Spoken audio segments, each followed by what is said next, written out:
ഒരാളുടെ ആക്ഷേപങ്ങളെ നീ കാതു കൊടുക്കണ്ട.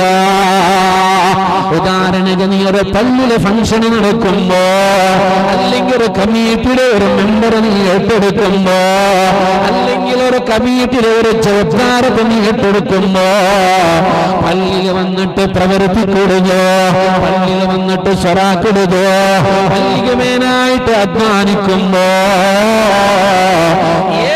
ഒരു സ്വരത്വം നല്ല കാര്യത്തിന് എതിരാളികളുള്ളൊരു മോനെ,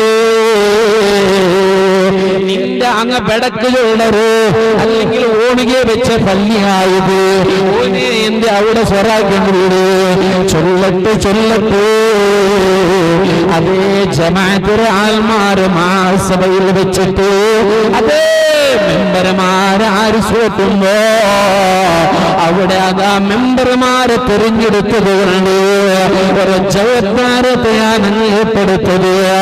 അതിന് ഒരാളാക്ഷേപങ്ങള് അവരെ കണക്കിലെടുക്കണ്ട. മുഹമ്മദുർ റസൂലുള്ളാഹി